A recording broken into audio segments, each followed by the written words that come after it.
Bharatiya Janata party రైతుల అరెస్టులను ఖండిస్తున్న సందర్భంలో అధికారులపై దాడి గురించి వాళ్ళ అభిప్రాయము స్పష్టంగా ఈటెల రాజేందర్ గారు కావచ్చు, బండి సంజయ్ గారు కావచ్చు, కిషన్ రెడ్డి గారు కావచ్చు, డికే అరుణ గారు కావచ్చు, అధికారులపై దాడి జరిగిన అంశం మీద కూడా వాళ్ళ స్టాండ్ ఏదో చెప్పమని కోరుతా ఉన్నాం.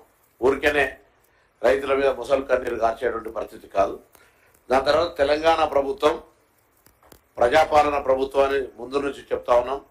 నిరంకుశత్వానికి వ్యతిరేకంగా ఏర్పడ్డ ప్రభుత్వం కాబట్టి మేము డెమోక్రటిక్గా ప్రజాస్వామ్యానికి ప్రాధాన్యత ఇస్తాం. నిరసనలు చెప్పుకునే హక్కు ఉంది. ధర్నా చౌక్ కూడా వాళ్ళు ఇప్పుడు టీఆర్ఎస్లు ఏ ప్రొటెస్ట్ అడిగినా కూడా మేము పర్మిషన్ ఇవ్వకుండా లేదు, అన్నిటికీ పర్మిషన్ ఇస్తాము.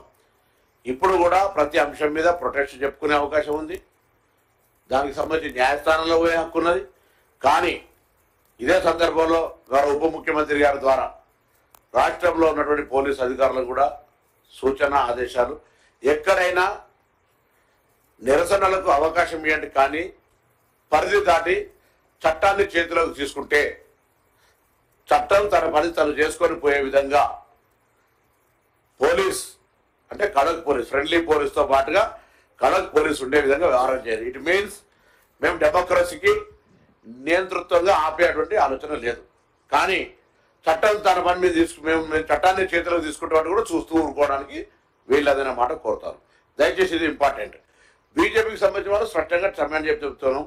తర్వాత కేటీఆర్ గారు అధికారుల దాడిని ఖండించకపోగా సురేష్ మా పార్టీడే ఏం చేస్తారో చేయండి అంటున్నాడు. అంటే ఏం ఇండికేషన్ ఇస్తున్నారు? 10 సంవత్సరాలు పరిపాలించి మీరు 10 సంవత్సరాలు పరిపాలించిన వాళ్ళు మీ టర్ముల లాఠీల బట్టి కొట్లాడుతుంటే కూడా దెబ్బలు తిన్నాం తప్ప ఎన్నడూ మేము మళ్ళీ ఎదురు తిరిగి కట్టబట్టి ఎవరిని కొట్టింది లేదు. అది మల్లన్న సాగర్ కావచ్చు, లేకపోతే ఇతరత్ర అనేక వందల అంశాలు ఇంక్లూడింగ్ ఇవాళ మీరు చెప్తున్న ఫార్మాసిటీకి సంబంధించిన అంశం కావచ్చు. ప్రజాస్వామ్య విశ్వాసం ఉన్నది కాబట్టి మేము నిరసనలో, న్యాయస్థానాల్లో, ప్రజా వ్యవస్థకు సంబంధించినటువంటి మీడియా ద్వారా చెప్పే ప్రయత్నం చేసినాం కదా. ఇవాళ మీరు ఎందుకు ఇంత తొందరగా చట్టాన్ని చేతిలోకి తీసుకొని దాన్ని సమర్థించుకుంటూ మాట్లాడుతూ ఉన్నారు? ఎందుకు ఇటువంటి పరిస్థితి ఫ్రస్ట్రేషన్లో ఉన్నారని అడుగుతాను. ఇవాళ మావాడు ఏం చేస్తారంటే ఏం చేస్తారు? మేము వీధి రౌడీలనే కాదు, పోలీసులు, చట్టము, దాని వ్యవస్థ దాని పని చేసుకుంటూ అవుతుంది. పైగా అరెస్టుల గురించి రైతుల మీద ముసలి కన్నీరు కాస్తారు, వాళ్ళు ప్రొవోక్ చేసేది పోయి, దానికి సంబంధించి బాధ్యత వహించాల్సింది పోయి, ఇలా వాళ్ళు మాట్లాడుతున్నారు చర్చలు చేద్దాం. అరే ఒకవేళ ఆ కొడంగల్కు సంబంధించిన అక్కడ పెట్టేటువంటి పరిశ్రమకు సంబంధించి ఏదైనా అభ్యంతరం ఉంటే కేంద్రంలో అధికారంలో పార్టీ ఎంపీగా డికే అరుణ గారు రిప్రజెంట్ చేయాల్సిన అవసరం ఉండే. ఎన్నో అంశం గురించి మాట్లాడలే.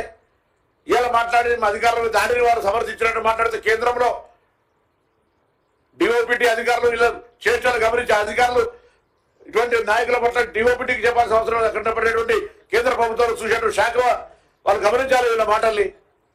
కాబట్టి ఒకటే అంశం, శాంతి భద్రతలు భంగం కలగనంతసేపు ఏ నిరసనలైనా మాకే అభ్యంతరం లేదు ప్రభుత్వానికి. శాంతి భద్రతలు నిరసన కలిగిస్తే తప్పకుండా చర్యలు ఉంటాయి. డిప్యూటీ సీఎం గారు, మొత్తం ఎన్ని ఎకరాలు తీసుకోవాలనే ప్లాన్ ఉంది ఈ pharma city? I making it once again clear Rahul గారు, ఇది not only pharma city, it is an industrial park. అక్కడ రకరకాల పరిశ్రమలు ఎవరెవరైతే ముందుకు వచ్చి రాష్ట్రంలో పెట్టడానికి అవకాశం ఉంటుందో వాళ్ళకి ఈ రాష్ట్రంలో ఉన్న ఇండస్ట్రియల్ పార్క్స్ అన్ని చూపించి ఎక్కడ వీలైతే అక్కడ మీరు పరిశ్రమలు పెట్టుకుంటారు.